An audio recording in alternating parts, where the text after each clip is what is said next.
Welcome to Jazz Time. JazzTime.com is an online store that buys, sells, trades authentic luxury watches.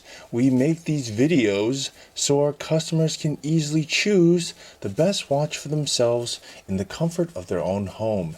If you would like to know the price, simply click on a link in the description below. If you enjoy our videos, we'd greatly appreciate it if you would buy a watch at JazzTime.com. Today I'm going to be reviewing the Hublot Big Bang Sang Bleu 2 Titanium Pave 45mm diamond watch.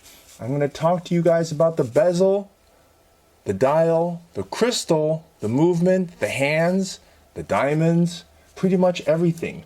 The reference number on this watch is 418.NX.1107.RX.1604.MXM20. Let's dive right in. The diameter on this watch is 45mm. That means from my thumb to my index finger, making it quite a large watch. So if you want one with quite a big presence, this would be it, 45mm. That's from here to here. If you look at the thickness, also quite thick. How thick exactly? I don't have my calipers in front of me, but I can tell just by looking at it, it's a little bit thicker than deep sea. I'd probably say about 14 to 15mm in thickness right here. And it's gonna need that thickness because of how crazy this movement is, which I'm gonna show you in just a minute.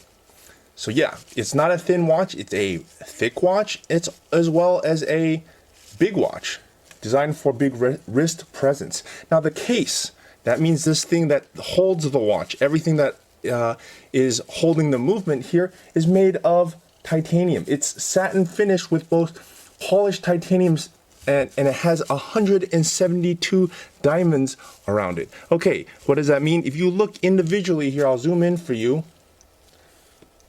There you go. If you look individually at each one of these diamonds, you see, for example, at the bottom, it's 3 set across, 3, 3, and each one has diamonds that are hand set.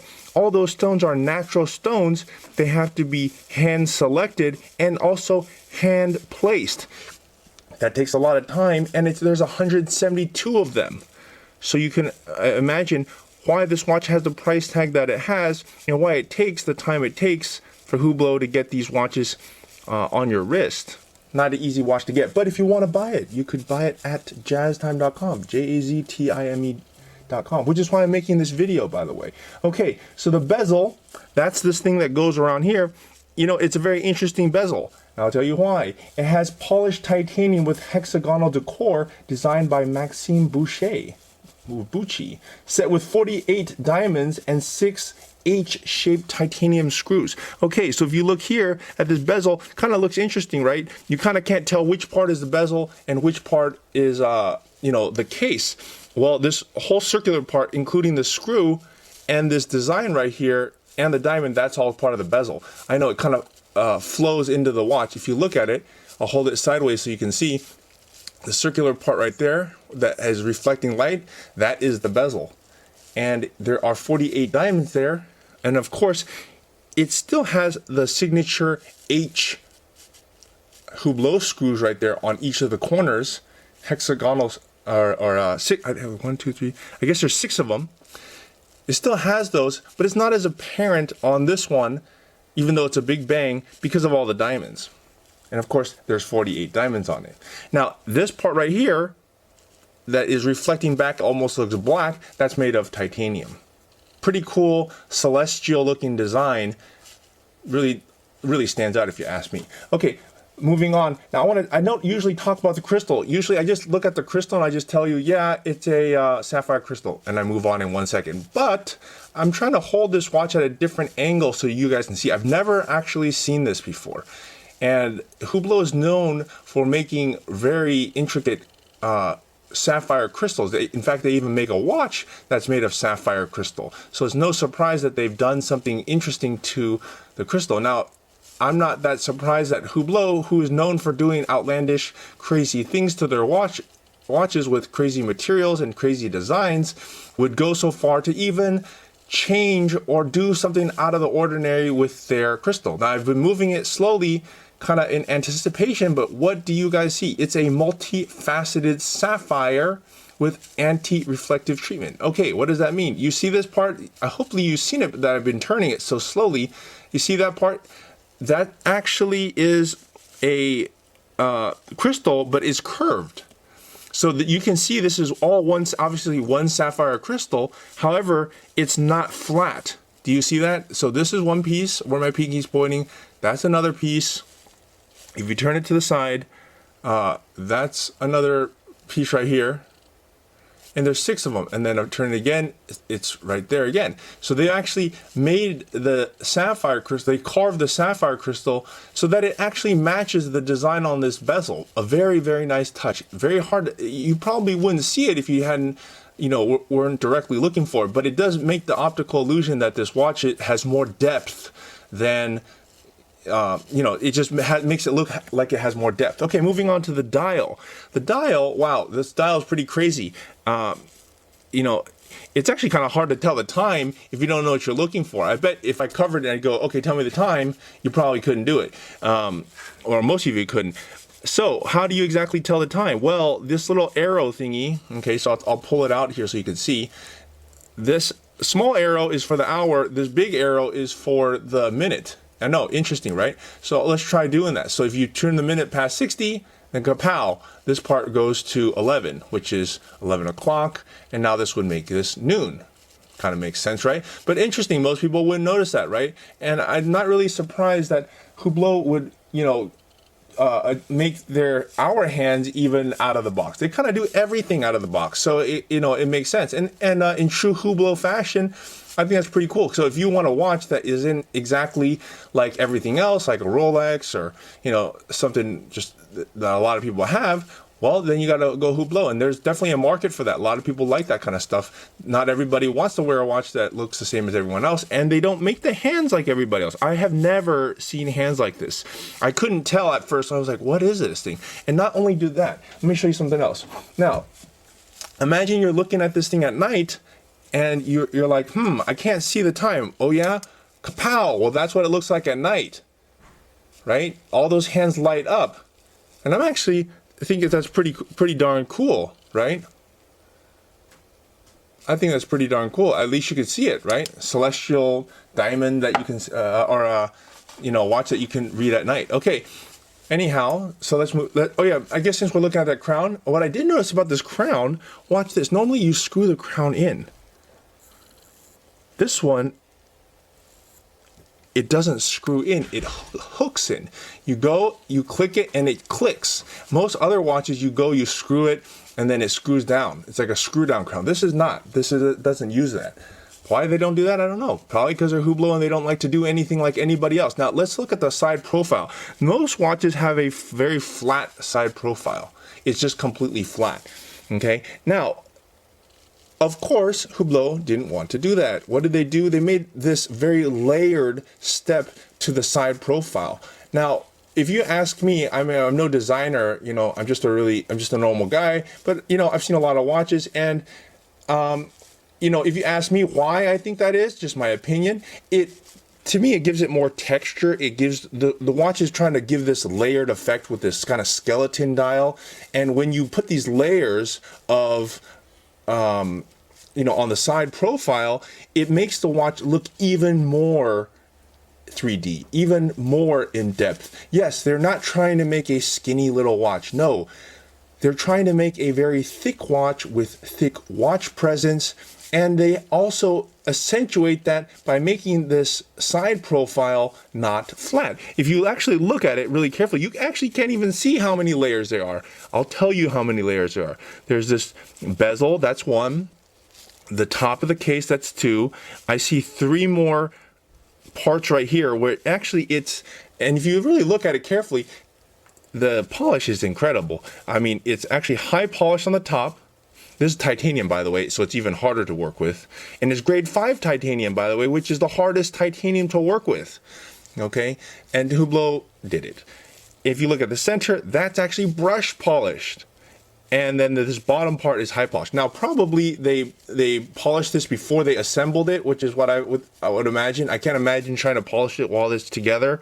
And I imagine if you scratch this watch, it probably would not be pretty, given that you would have to polish it later. Or, I mean, you'd probably have to disassemble it to polish it. Okay. All right. So moving on, here is the, let's see here, the movement. That's a pretty crazy looking movement. Now the movement has 330 components, as you could imagine. You know, most watchmakers have between like something like 200 parts. 300 is pretty much like the top range, and 330 definitely is a very top range of the number of movements. Now I don't know if the number of parts in a movement make a watch more like better or more complicated, or it definitely makes it more complicated. I don't know if it makes it better, but I'm not surprised that Hublot took the hardest way to make a movement and put it into this watch. Now, if you look at this watch, you at the back of the movement, you probably would be confused. You'd say like, well, where exactly is this rotor? Because rotors are usually one-sided. And why? Because you need it to be weighted, or otherwise it won't turn. If it's evenly weighted, it won't turn, which won't turn the mainspring, which won't wind the watch, and your watch won't work. So, trivia question, how do you turn a equal-sided rotor? How does the watch gain power? As I'm turning it, you can see, you notice something? I'm thinking it's got to be weighted on one side heavier than the other for it to turn like this, even though it looks the same. Because every time I turn it, it seems to like bounce into place. Now, I'm not a watchmaker, I just sell watches, that's just my guess. But at any rate, the movement's really cool, even if what I said isn't true. If you look at this movement, I've never seen a rotor that looks like this. You probably haven't either, because I don't think anyone else makes rotors like this, like a very even-sided rotor. It looks badass. I wonder if more people would do it. And if you look beyond it, which is kind of hard to see with the video because you don't have a loop. I did loop it and look through it, and yeah, it does look very, very good, as you could imagine. Okay, most people aren't gonna look much more at the movement than probably what I just did, since most of us aren't watchmakers. But yeah, it is cool to know that, hey, the movement is very nice. Okay, moving on. The strap. The strap is a black rubber strap, as you can see here. Not a whole lot to talk about on the strap, but yeah, they chose rubber, and probably for comfortability. I think that's it. You know, the watch is already you know, all metal on the top. Makes it kind of make sense that it has rubber. Okay, well anyways, all right, the clasp. The clasp is a titanium and black plated deployant buckle clasp. You close it like such.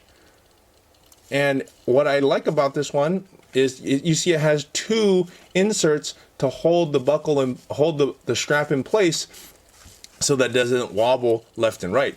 Very nice touch. A lot of companies are doing that nowadays. Okay, anyways, how to use this watch. It's a chronograph. You simply press this top button.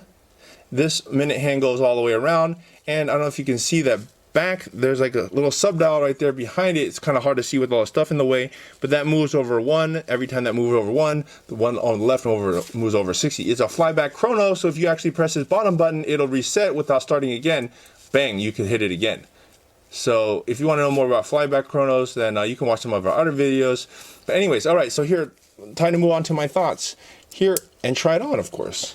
So here are my thoughts. If you like to wear watches that are different from everybody else, that you want to have a watch with wrist presence, you want everyone to see it, know that you are unique and different, and you want a watch that has a lot of craftsmanship, is lightweight, has a lot of bling to it, totally unique, then you got to go with the Hublot Big Bang saying Bleu 2 Titanium Pave. And if you want to buy it, well, guess where? Go to jazztime.com, JAZTIME.com. If you want to find out more about the watch you just saw in the video, you can just click below on Show More to see the full description. Then you can check the link next to Model as seen in video, click on it, and you will get to the proper page where you can see all the details. If you're watching on a mobile phone, you have to click on the arrow down on the right hand side below the video to see the full description. If you like this video, please give us a thumbs up. If you would like to share this video with your friends, you can use the share button below and share it on any platform you like. If you have questions, constructive feedback, want to tell us about some mistakes or misspeaks, just write a comment below. If you want to see more videos like this, you should subscribe to our channel and visit our channel page where you can find all the videos. And if you're interested in a specific watch brand, you can check out our playlists. If you want to check the price for a watch or want to buy one, remember at jazztime.com you always get a steep discount, so you should check the prices with us. If you want to know the price for a specific watch, just go to Google, type in JazzTime, plus the brand, model and the details you're interested in, and Google will find the right page for you. Thank you for watching.